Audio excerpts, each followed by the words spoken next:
The way Amazon keeps showing up at my doorstep, man, I got a lot of cardboard. Yeah, that's an industry that's really taken off in the last couple of years. Is the that is a delayed response. corrugated board. Yeah. Internet locked up for a second. All right, guys, we are live on Facebook. Fantastic. Well, I'm going to wait another minute as people tend to come in a touch late. And while I'm doing that, I'm going to go ahead and get my my slide deck up.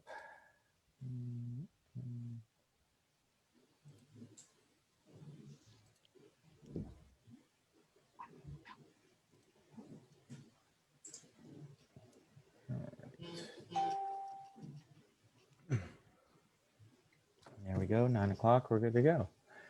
Good morning. Good morning. Good morning, everybody. Welcome to the RTP chapter of 1 Million Cups. Thank you for joining us this morning. Pretty excited. This is actually the second time I've seen Vinay Raman present his company. One time was at another event before in Cary, so I'm glad that we got him and have the chance to see him present at 1 Million Cups, because I think he has a very interesting and innovative idea. Before we get to him, though, we're going to just review very quickly what 1 Million Cups is and how we can help build the community. So what is 1 Million Cups? 1 Million Cups is a free national program designed to educate, engage, and connect entrepreneurs. So what we are is a local ecosystem building organization meant to connect entrepreneurs to vital resources in their community and provide feedback on their presentations. 1 Million Cups is a local offshoot of the Kauffman Foundation. Kauffman Foundation is a $4 billion endowment for the promotion of economic development through entrepreneurship. There are over 160 communities across the country right now. We're a supportive, neutral, and industry agnostic space that is not a pitch environment, meaning that our presenters aren't going to be selling or promoting their product or business to the people in the room or viewing at home. The format is that we have 1 to 2 startup companies give 6-minute presentations, followed by 20 minutes of question and answer from the audience. The primary question is, what can we as a community do to help you, the presenter? So when you're listening to the presentation, keep in mind that's the goal we're going for. So keep your questions in that sort of framework if possible. We would love for you all to get involved with 1 Million Cups. There's several ways that you can do that. The first is that you can become an organizer. That is to help connect and build our startup community by becoming a member of the organizing team. If you're interested in becoming an organizer, you can get in touch with myself, George, Terry, or any of the other organizers who are on the call today.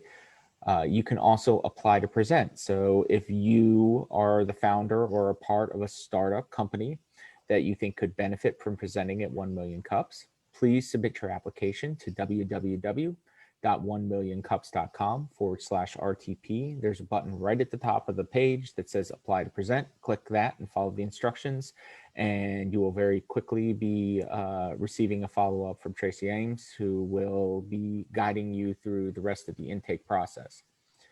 You could also refer a presenter. So if you know an entrepreneur with a startup company, invite them to come to a 1 Million Cups meeting. Let them see what it's all about. Let them know that we're here to help and that they have the opportunity to present here as well. We would love to meet them. And then last but not least, attend and give excellent feedback to our presenters. We appreciate that. And we also appreciate you telling other people about us and allowing them to join the community as well. I'd like to thank our community organizers. We have our ambassador, Krista Johnson Sotomayor, William Clote, Tracy, who I mentioned before, Rosalinda Cruz, Terry Conlon and George Stewart are our coaches, Dan Hepworth, and myself. Also want to thank our community sponsors, Muddy Dog Roasting Company, GTI, Global Training Initiative at NC State, NC IDEA, American Underground, Imperative Product Operations, the Massapequa Tutor, Soto IP, and New York Life. So now we're on to today's presenter, and I apologize if I forget how to pronounce this. It's CAARMO? CAARMO. That's CAARMO? Yeah. Okay. CAARMO Inc. So without further ado, I'm going to let you take it away here. So All right. stop my sharing and you go ahead and bring yours up. I think, can you all see what I have on screen? Yes. Yeah, great. Well, thank you, everyone. I appreciate your time and attention. I'd like to tell you a little bit about my company, CAARMO. We create a product called Guru, which is a service fleet business intelligence application. And let me tell you a little bit about it. If I can get the slide to progress here. There you go. First, I want to tell you a little bit about what I'm expecting out of this, just to give you a little bit of context. First of all, if anyone has ever read the book Rocket Fuel, it talks about the visionary to integrator relationship. As you'll see, I've got lots of guys as part of my team, and I'd like to diversify our mix a little bit. So I'm looking for an integrator. Specifically, I'd love to have a female, a woman, who is part of our team, just to kind of start to diversify our thinking. I'm looking for referrals to pest control companies because we've just recently launched a pest control pilot, and to launch this thing into the stratosphere, part of the Rocket Fuel theme there. Fundraising and investors. I'd love any advice and perspective on how we can strengthen our messaging and just the general way that we message what we're doing as a company. Let me dig into what we do.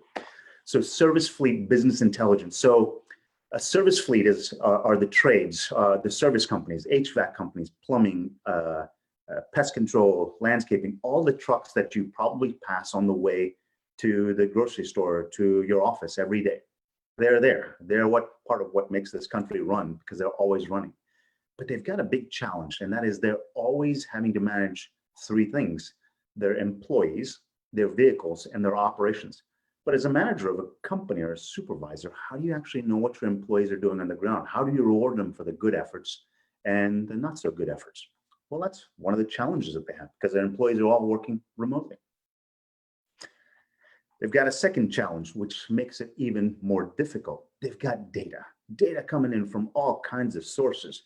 They've got information about their customers in their CRM system. They've got marketing systems, Google Analytics data, keyword analysis, yada, yada, yada. It just goes on and on and on, and kind of like this picture, it starts to create a little bit of a headache. How do you correlate the actions of what your employees and how your business is running with all the data that you're getting? Well, that's what we do as a company. We solve that. We bring that all together, and we call it Guru, a business intelligence platform. What we've done is we've integrated in all the data that comes from that company, plus we bring in all the other various data sources and help them take actionable insights. So you can see, as the wheel turns on that vehicle, what is actually happening in their business, and if it's going up, down, or just the way it's supposed to. You have that insight in real time. So there's a lot on this slide, so I'm going to slowly build this for you. So down at the bottom layer here, you see all these little data points from GPS systems, from fleet management systems, so on and so forth. There's lots of data. We take that and build scores. And these scores kind of start to give you a sense of how it's trending up or down. Those scores roll up into those three dimensions: employees, operations, and vehicles. So now you get a score for a dimension. Are my employees doing really well today? My vehicles, my operations? You got a one-glance view as to what's actually happening. And ultimately, you get a report card. Because guess what? At the end of the day, if your vehicles are not operating, it doesn't matter how good your employees are. They're all interdependent. And now you get to see how you can make real-time decisions based on those scores. And this is what it looks like. This is a snapshot of some of the models from our dashboard. You can see the interrelation of the 68 for the employees, the 81 for operations, and the 53 for vehicles. Well, where do you pay attention? It's the vehicles that are slowing you down. It might be that you have oil changes that are coming up, but now you know that you need to pay attention to that so you don't slow your operations and your employees down. On the right-hand side, you see a report card. Just shows you kind of the ranges within which your whole company is operating right then. Oops, hitting too many buttons here. There you go. So a little bit about our history and where we're going. We started back in 2014 as a plain fleet management company. We started making money, started bringing in revenue and customers, and then we started realizing that the real opportunity is not giving more data to the fleets, but telling them what to do with that. So we built the business intelligence platform, and you'll see some of my team here. That's really kind of our background. Building that business intelligence platform that allowed us to now start focusing on, right now, we're launching a pest control pilot. But all of these different service fleets have the capability of utilizing our platform. There's 600,000 of these types of fleets in the United States alone. You'll see a little video here playing. This is our application showing in real time where the vehicles are. The beautiful thing about, I think, the way we've built this is it's a direct replacement for something they're already paying for, which is fleet management. They want to see these dots on a map and find out where their employees are. They get all of that for the same exact cost, but now they get these business intelligence insights on top of that. So not only will you know where your employees are today, but you'll know how they're operating, if they're doing well, if one employee needs a little more training than another, or you should pat this employee on the back because they're doing a fantastic job. They get all of that for the same exact price as what they're paying today. So net $0 out of their pocket to get CAARMO. Marketing, we've got a three-pronged approach to get out to the market. We've got lots of word-of-mouth referrals that are happening. Business owners like this because they're trying to build more efficiency into the organizations, do more for less. Social media, drip and nurture campaigns are in full swing, and we've got some outbound appointment setting calls. So we're starting to roll the word out. Here's a little bit about my team. There's myself kind of in the middle. Vinay, can you wrap up, please? Yep, almost done. Thank you. So my background is artificial intelligence and machine learning, but I've got a fantastic team here that helps me everything from social media to visualizations to the data lakes. And that brings me to my ask. Looking for a female integrator, looking for referrals into pest control companies to join our pest control pilot, and looking for advice on how to raise the funds to put some rocket fuel into the company. That's all I got. Thank you for your time and attention. Oops. Sorry, hitting the wrong slides here. That's okay. Thank you, Vinay. So we're going to go on to our question and answer segment. I am going to quickly bring up the new format for Q&A as we are doing breakout rooms for this. So the way this works is we're going to do small breakout rooms of 4 to 5 people. That way you can participate in an open discussion and feel more comfortable being able to participate in this process. Contribute your questions, ideas. Remember your room number so you know exactly where you are and what topic that you're going to be covering, because the breakout rooms are going to be broken up based upon the different asks of the presenter.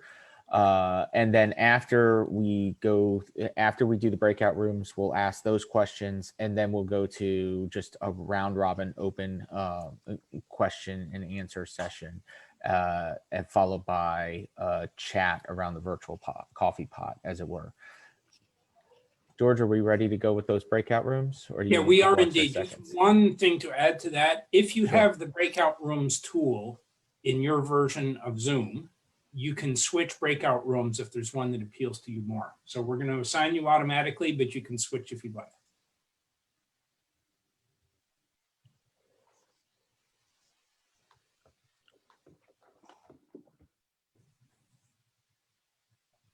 And Vinay, you get to stick around with me for a few minutes and entertain the people on Facebook who are not in one of the breakout rooms. Okay. If you're on Facebook, by all means, in the Facebook chat, don't hesitate to ask a question. We will go to those as well. So bear with us for the next 5 minutes, and then we'll get back to the plenary session. George, do you mind if I share my contact info in the chat just so everyone has it? Absolutely. Right. Yeah, share your contact info, and also, if you want, share your questions or your asks. Oh, yeah.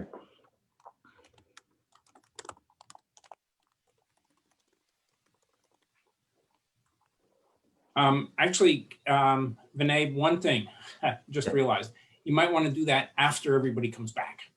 Okay. I don't think the people in the breakout rooms get your chat messages. Okay.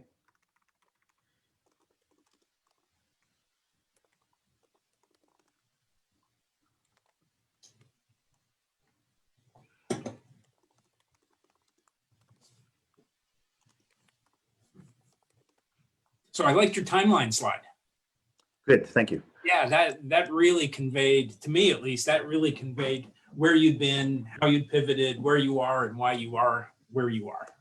That was really great. Good. I'm going to put this stuff back in once everyone comes on. So I just put it in there so I can cut and paste once.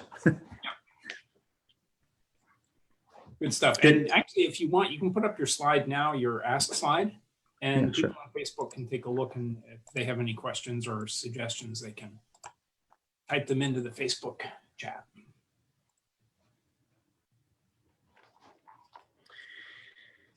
And in changing the slide, I realized I didn't actually put my contact information in. Got everything except the important stuff. You got all the important stuff, just not the other important stuff.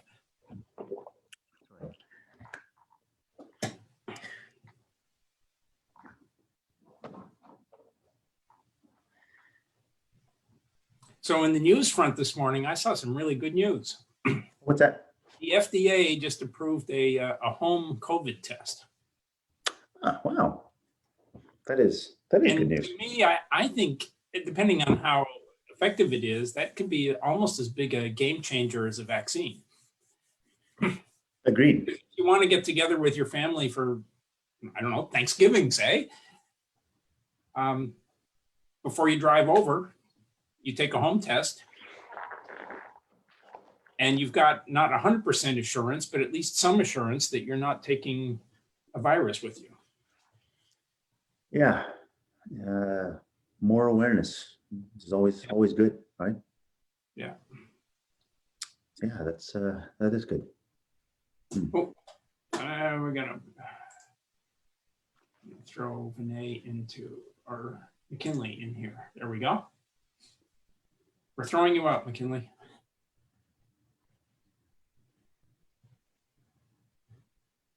Throwing him to the wolves.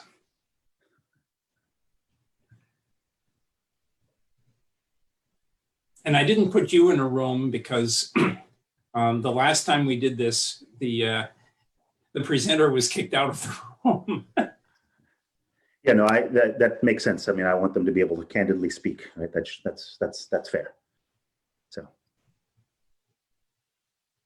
I don't expect everyone to like me. Oh, wow, they'll like you.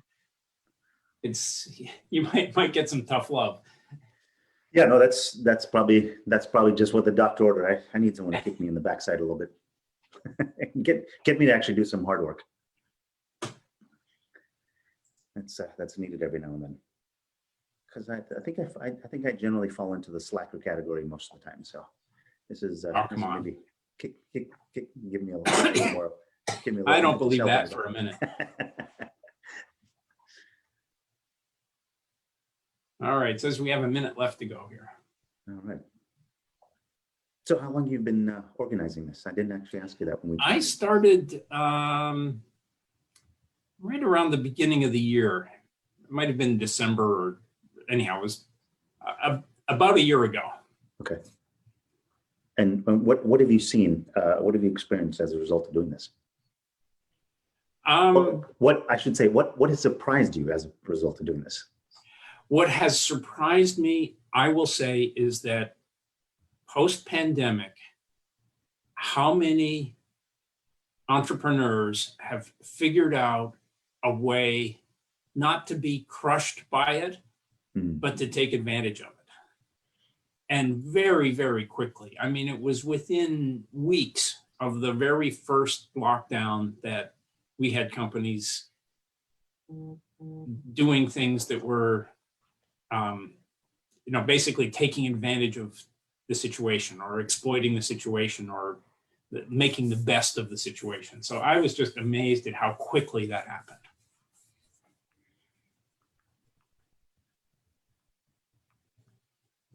All right, I think everybody's coming back.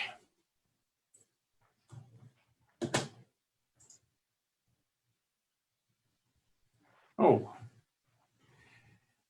I did that wrong. I gave them 60 seconds to come back.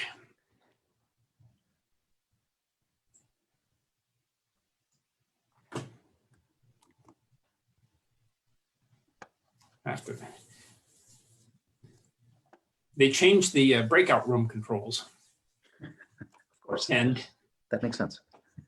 they all make sense, but I have to be aware of what they are.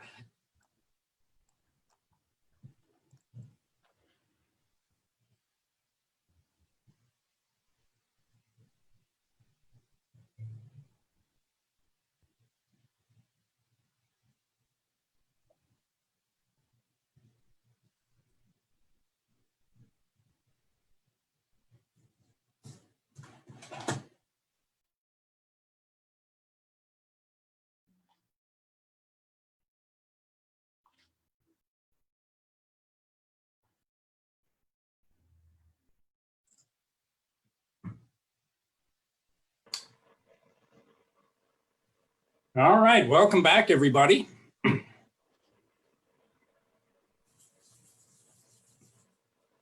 So we're going to do a round robin, as Dominic said, and we're going to start with group number 1. Help find a female integrator. So team number 1, do you have some ideas or questions? I'm not sure who's number 1. Was I in number 1? You were in number 1, yes. Sorry, George. Hi, Chris, I haven't seen you in a while. I know. Hello, everyone. Hey, Krista.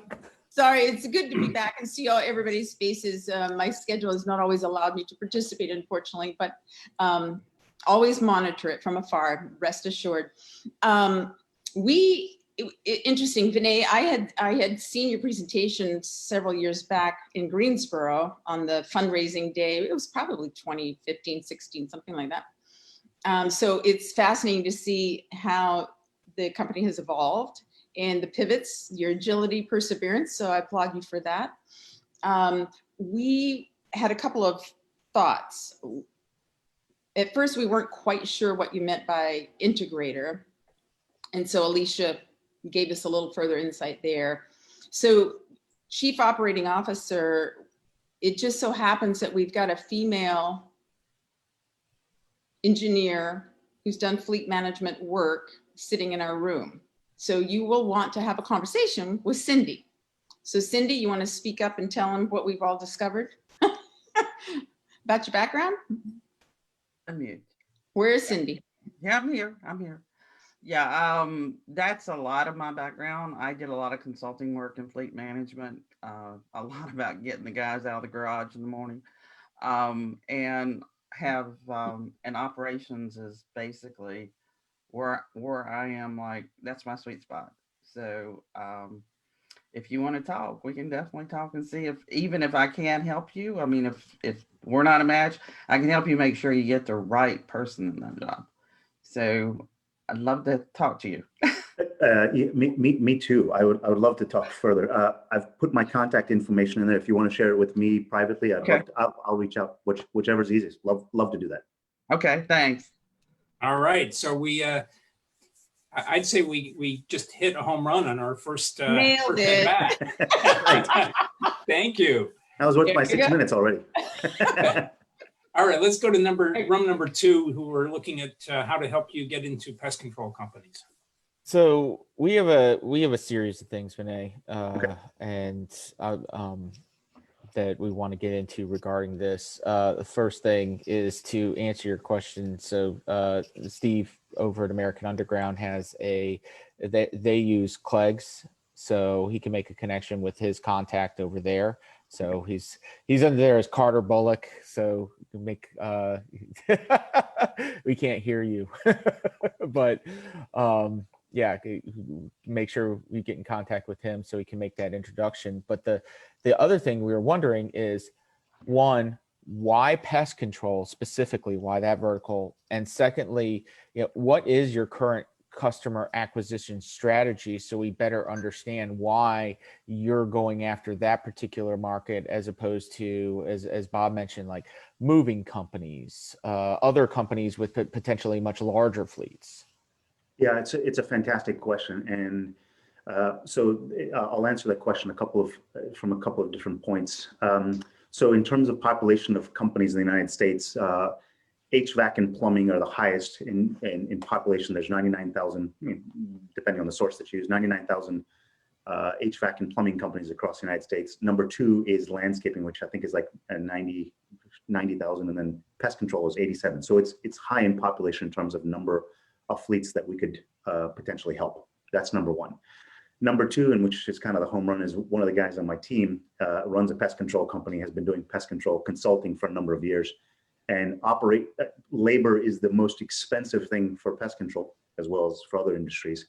Labor is a huge, huge challenge. It is a regulated industry. So operational efficiency, there are huge gains that can be gained in operational efficiency.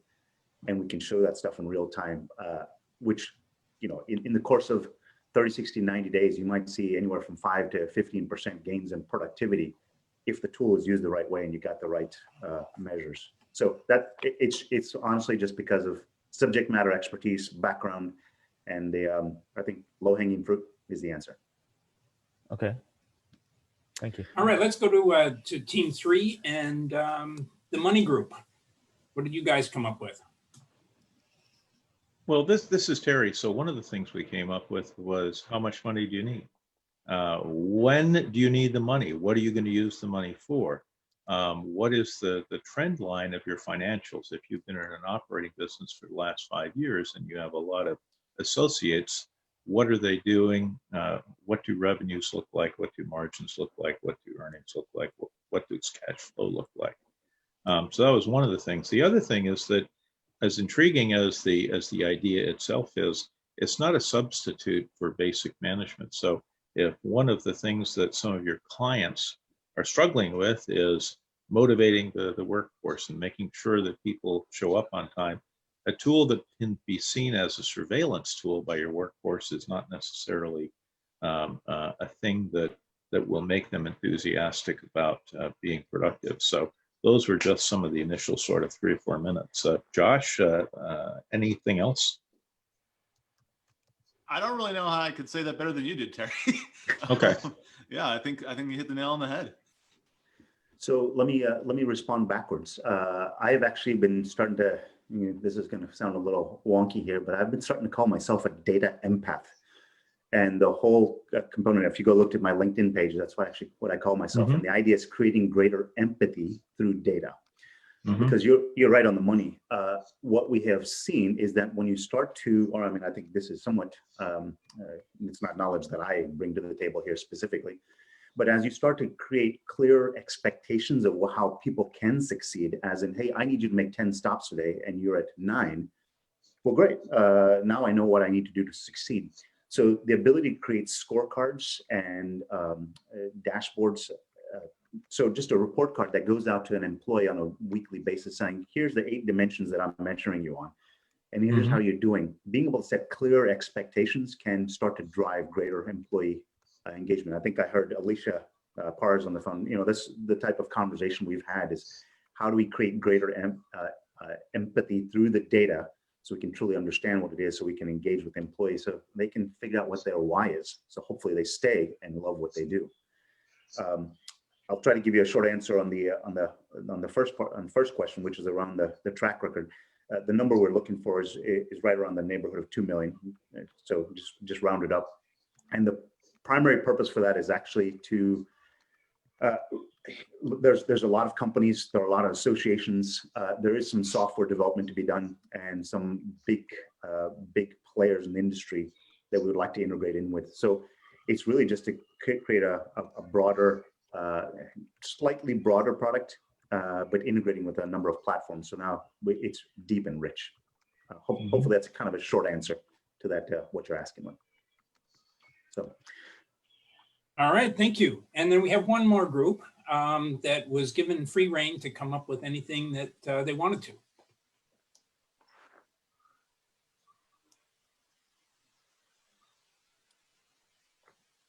Don't be shy, folks. What was the UPS using? I think it's custom. So they actually had Geotab as the company who built, Geotab as a company first made their money because they built it back in, I think it was like 1986 for UPS, and it's ended up being just sort of a separate division for UPS. I actually went and talked to the global fleet manager for UPS, and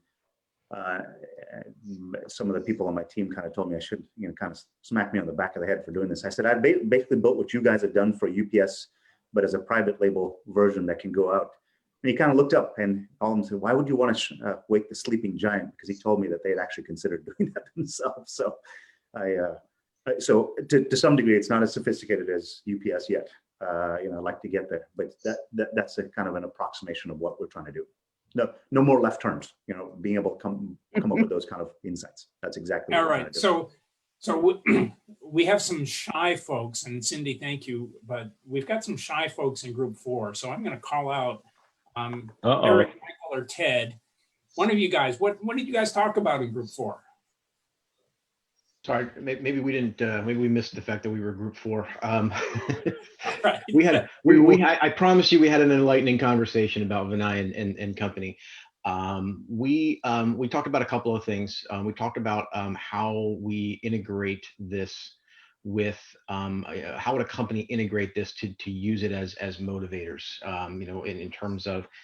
And some of the stuff was already, mentioned. I think Terry mentioned it too. Is how do you use this to engage the workforce and motivate the workforce?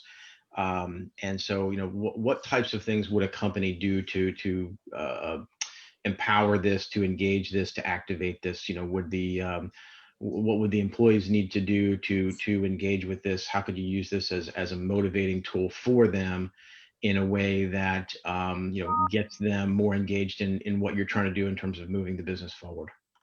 Yeah, let me give you a specific example. We've got a fleet that we're working with, and they've got one employee, good employee, and we have something called a windshield score and another one called a revisit score. The windshield score takes the amount of time from the day, from the first ignition on to the last ignition off. And that's the total time of the day and how much time they're traveling. So it gives you that ratio. And there's another score, which is the revisit. How many times did they go to the same location again? Because maybe the treatment didn't work, or the chemical that they applied for the mosquitoes didn't actually get rid of the mosquitoes. And we found for this employee that they actually happened to revisit one location 153 times. And some may have heard this story from me before. 153 times in a 30-day month. Well, they're going there like 4 or 5 times. Well, that employee kept going back home in the middle of the day. So the boss went back to them and said, hey, why are you going back and revisiting? They shared that with them and said, why are you going back home? Well, there's some considerations that the employee was a little too shy to share with the employer. And their employer said, let's make some considerations. Let's change some of the way we do some routing. And the employee is happy now because now they get considerations. That issue that they had was now on the table and has been addressed. And the employer didn't kind of beat them over the head with it. They made some accommodations for it. So the employer's happy. There's more productivity. There's no stoppage in the middle of the day. There's less fuel being used. And the day actually runs a little bit shorter. So just as kind of leaning into that empathy a bit there, by helping them show the behaviors and the efforts of that employee, the company, customer, and the employee all kind of benefited from that. So hope maybe kind of a snapshot as to how that could change things. That's just one example. All right, so thank you for everybody who did the breakouts. We've got a couple of questions in the chat that might be worth pursuing. So first of all, Krista, you had an idea about municipal fleets and a connection through Riot.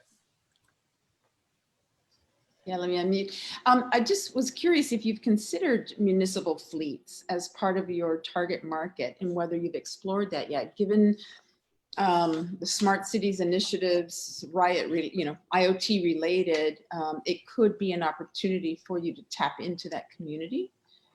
Have you explored that yet?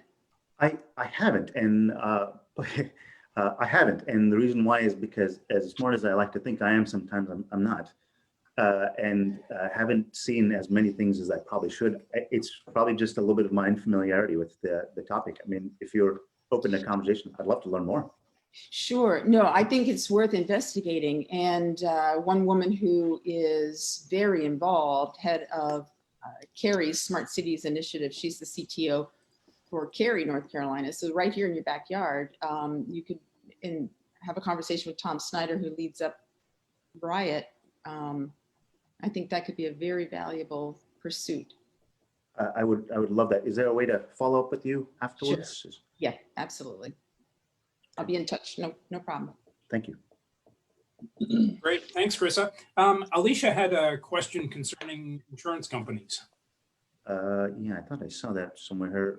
You were talking about, so I. Yeah, Alicia, can you expand on that a little bit? Or explain your...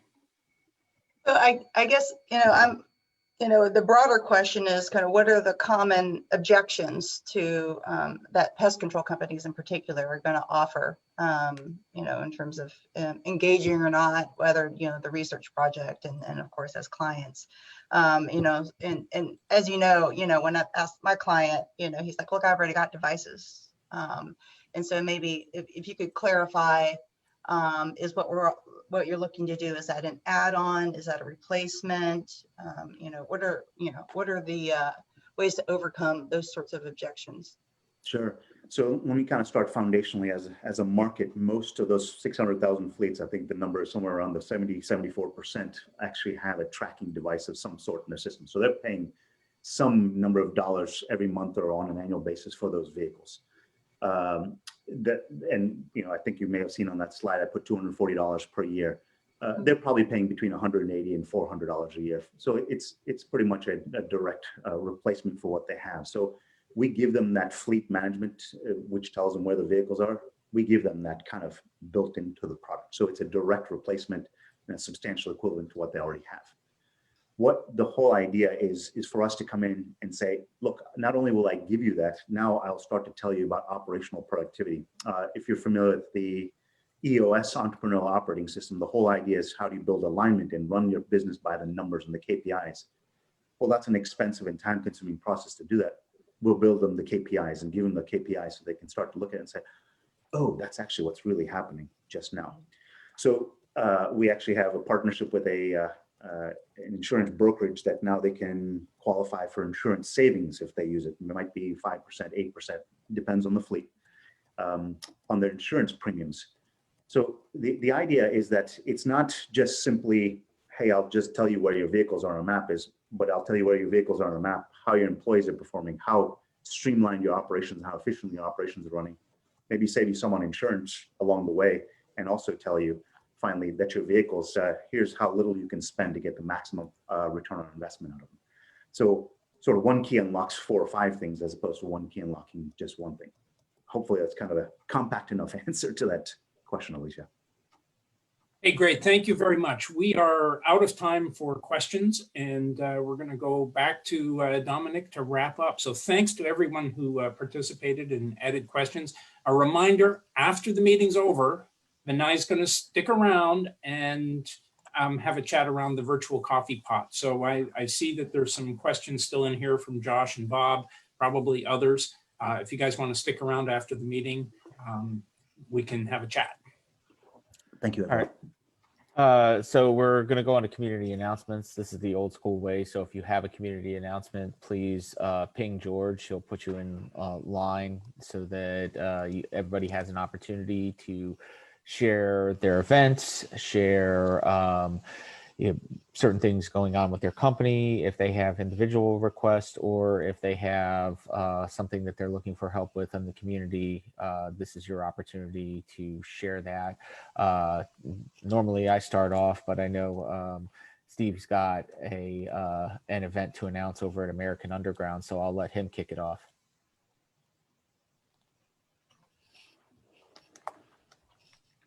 Hey everyone. Hey, I'm Steve with American Underground. We have an event coming up for early stage startups. Author of Build the Fort, and his name's Chris Hively. He's been a thought leader in North Carolina for quite a while, and he's been a part of American Underground since kind of the start. He's ran some accelerator programs, and he's also been the past few years working with Techstars. He's going to be having on December 9th, he's going to be having an event here at American Underground. And he'll, it's catered to early stage startups and be really a great event for anyone that would be interested. I can share the link with everyone so that you'll have it. Yeah, please share that link. And what date did you say that was on? It's December 9th. December 9th. Okay, excellent. Thank you for that. Do we have any other community announcements? Or do we have open mic night tonight at Blue Note? Yes, we do. Thank you, Dominique. This is Brett. I run an event called Brett's Open Mic. I wasn't thinking it was going to last this long, so I wasn't all that creative with the name. It's beginning of my 25th year doing it. So it's at the Blue Note Grill in downtown Durham on Washington Street. We are doing social distance tables. Folks are implored to wear their mask if they're not eating or drinking. And so far, we've been pretty good. I mean, it's been a really good event. We used to have about 150 people there, and we're holding it to about 30 and let it creep up to maybe 40, but we try to keep it under, we definitely keep it under 50. There's covered patio and then there's an outdoor patio. So it's a lot of live music, a lot of fun. Come join us. What time does this start? Huh? What time? Oh, I'm sorry. Thank you, Krista. 7 to 9 tonight. It's in Durham. It's not that far. Oh, and the best part is there's parking. You don't hear downtown Durham and parking in the same sentence. Yeah, that's very rare. Yeah. So I think Wayne has an announcement for us that might be interesting to the community. Yeah, I've listened to a Verizon call a couple of weeks ago, I guess, and they were obviously talking about 5G and their deployment of 5G, and there's a guy who's looking for companies to sandbox, play around with feedback on an application for 5G mobile edge computing, not low-end 4G, but 5G. The company name is Avesha, A-V-E-S-H-A. Take a look at it. If you think it might be something you'd like to spin the tires on or play with a little bit, feel free to email me. I'm on LinkedIn as Wayne Rogers. All my contact information is there as well. But we had a conversation, set up a call with him and Tom Snyder earlier this week. So Tom's looking for some applications for it. But it's kind of, what he's doing is kind of revolutionary. So anyway, I encourage you, if you know of someone who might be in that space, to let me know.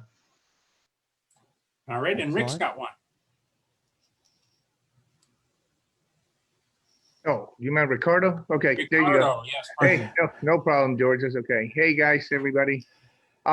Just wanted to remind you tonight or this afternoon at 1:30, the Launch Place in Danville is having their virtual pitch night, pitch competition. A lot of companies are going to join there. I know we've all done it once in a while, so just want to remind you of that. And you can sign up. They're still accepting registrations, and it's at 1:30 to 5, and it's virtual. And just go to their website, the Launch Place, and you'll be able to register. There's some exciting stuff going on there. And I support Brett with all the stuff he does at Blue Note. It is a great event. If you have a chance to go one of these days, do it. It's pretty safe. They do a good job. Awesome. Hey, Ricardo, can you put do you have a link for that event? No, I don't, but I'll find it and I'll put it on in a minute. I will go to it. Yep, I can go. I appreciate that. Yeah, no problem.